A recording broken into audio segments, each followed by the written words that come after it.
প্রিয় দর্শক বন্ধুরা, এপ্রিলের শুরুতেই আজকে 10/4/2024 তারিখে দাঁড়িয়ে টেট 2014 নিয়োগ বাতিলের বিরাট একটি প্রসঙ্গ উঠে আসছে এবং চারিদিকে ব্যাপক টানাপোড়েন।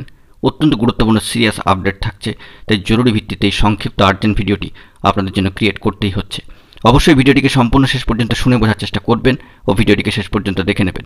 যে সমস্ত বন্ধুরা চ্যানেলটি এখনও পর্যন্ত সাবস্ক্রাইব করেননি, সাবস্ক্রাইব করে নিয়ে সঙ্গে থাকবেন।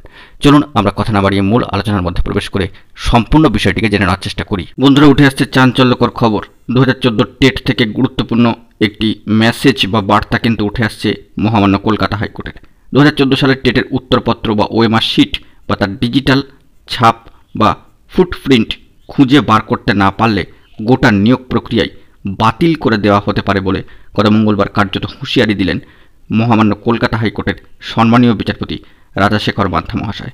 অত্যন্ত গুরুত্বপূর্ণ বার্তা, সম্মানীয় বিচারপতির নির্দেশ।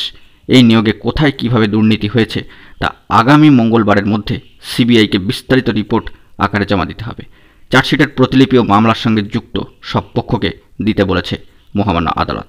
2014 সালের টেটের উত্তরপত্র নিয়ে মামলা করেছিলেন বহু পরীক্ষার্থী। কোর্টে তাদের হয়ে সওয়াল করেছেন সম্মানীয় আইনজীবী বিকাশ রঞ্জন ভট্টাচার্য মহাশয়, সম্মানীয় আইনজীবী দিব্যেন্দু চট্টোপাধ্যায় মহাশয়, সম্মানীয় আইনজীবী সুদীপ্ত দাশগুপ্ত মহাশয় এবং সম্মানীয় আইনজীবী ফিরদৌস সামি মহাশয়। আসল উত্তরপত্র না থাকা নিয়ে পাল্টা যুক্তিও দিয়েছেন প্রাথমিক শিক্ষা পর্ষদ সহ বিবাদী পক্ষের সম্মানীয় আইনজীবীরা। প্রসঙ্গত এখানে উল্লেখ্য, মহামান্য আদালত জানিয়েছেন যে আসল উত্তরপত্রের কাগজে প্রতিলিপি বা হার্ড কপি না থাকলেও ডিজিটাল ছাপ থাকবেই। কোর্টের পর্যবেক্ষণ ওএমআর স্ক্যানের পরে যে প্রতিলিপি তৈরি হয় তা থেকে যায় এবং তা থেকেই আসল উত্তরপত্রের হদিশ পাওয়া সম্ভব।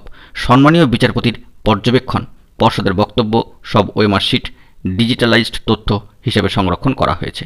2019 সালে সম্মানীয় এক চাকরি প্রার্থীর নামে এক পরীক্ষার্থীকে ওএমআরের প্রতিলিপি দেওয়া হয়, অর্থাৎ ডিজিটাল ফুটপ্রিন্ট থাকার কথা। তথ্য প্রযুক্তি ও বিজ্ঞানের যুগে তথ্য সহজে নষ্ট হয় না, এমনকি মুছে ফেললেও তা পুনরুদ্ধার সম্ভব। সম্মানীয় বিচারপতির আরও মন্তব্য, পৃথিবী থেকে মঙ্গলে নিয়ে গেলেও এই তথ্য পাওয়া সম্ভব। ওই তথ্য না পাওয়া গেলে নিয়োগ প্রক্রিয়া বাতিল করতে বাধ্য থাকবে মহামান্য আদালত। অত্যন্ত গুরুত্বপূর্ণ পর্যবেক্ষণ ও বার্তা উঠে আসছে একেবারে সামাজিক গণমাধ্যমের সূত্র ধরে। সম্মানীয় বিচারপতির নির্দেশ, উত্তরপত্রের আসল তথ্য এবং ডিজিটাল ফুটপ্রিন্ট কোথায় রয়েছে তার হদিশ শুরু করতে হবে অবশ্যই সিবিআইকে। হার্ড ডিস্ক অন্য কোনো সূত্র বা প্রয়োজনে প্রাথমিক শিক্ষা পর্ষদের অফিসেও যেতে পারবে সিবিআই। 22 এপ্রিল মামলার পরবর্তী শুনানির দিন ধার্য হয়েছে। অনেকেরই অভিযোগ, প্রাথমিক শিক্ষক নিয়োগ দুর্নীতির মূল শিকড় লুকিয়ে রয়েছে 2014 সালের টেটে এবং সেখান থেকে যাবতীয় যে বিষয়গুলি উঠে আসছে। অবশ্যই প্রসঙ্গত উল্লেখ করতে হয় যে ওই টেটে 6টি প্রশ্ন ভুল ছিল, তার জেরে অনেকে নম্বর পাননি। সেই নম্বরের হিসাব হলে প্যানেলে অনেক অদল বদলও ঘটবে বলে দাবি করছেন মামলাকারীদের সম্মানীয় আইনজীবীরা। এ বিষয়ে সিবিআই এর কৌশলী মহামান্য আদালতে জানান যে বেআইনি নিয়োগের প্রমাণ আছে, চার্জশিট ও অতিরিক্ত চার্জশিট ফাইল করা হয়েছে, তদন্ত চলছে। প্রসঙ্গত উল্লেখ্য যে প্রাথমিক নিয়োগ দুর্নীতির এই মামলা প্রথমে শুরু হয় সম্মানীয় বিচারপতি অভিজিৎ গঙ্গোপাধ্যায়ের নির্দেশে তার এজলাসে। তার নির্দেশে সিবিআই উঠে পড়ে লাগে এবং নানা ধরনের ভুল ঘটনা কিন্তু ঘটতে থাকে। অবশ্যই প্রাথমিকের ক্ষেত্রে পরবর্তীকালে দেখা যায় যে সর্বোচ্চ ন্যায়ালয় সুপ্রিম কোর্টের নির্দেশে প্রাথমিক নিয়োগের 2টি মামলা সম্মানীয় বিচারপতি গঙ্গোপাধ্যায়ের এজলাস থেকে সম্মানীয় বিচারপতি অমৃতা সিনহা মহাশয়ের হাতে যায়। প্রাথমিক শিক্ষা সংক্রান্ত বাকি যে মামলাগুলি সম্মানীয় বিচারপতি গঙ্গোপাধ্যায়ের কাছে ছিল সেগুলি এখন সম্মানীয় বিচারপতি মান্থা মহাশয়ের কাছে এসেছে।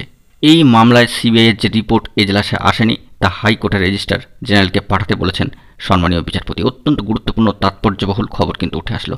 কার্যত 2014 টেট প্রসঙ্গে সম্মানীয় বিচারপতি মান্থা মহাশয়ের যে বার্তা, উত্তরপত্র না পেলে বাতিল নিয়োগ, এরকম একটি গুরুত্বপূর্ণ প্রসঙ্গ কিন্তু উঠে আসছে সরাসরি সামাজিক গণমাধ্যমের সূত্র ধরে। দেখা যাক পরবর্তী ক্ষেত্রে কি আপডেট তথ্য বা স্ট্যাটাস উঠে আসে। সব দিকে আমরা লক্ষ্য রাখার চেষ্টা করছি, গুরুত্বপূর্ণ তথ্য পেলে আপনাদের মাঝখানে প্রোভাইড করব। বন্ধুরা, এখন এই পর্যন্তই। গুরুত্বপূর্ণ আপডেটগুলি পাওয়ার জন্য অবশ্যই এখনই চ্যানেলটিকে সাবস্ক্রাইব করে নিয়ে সঙ্গে থাকুন। ধন্যবাদ।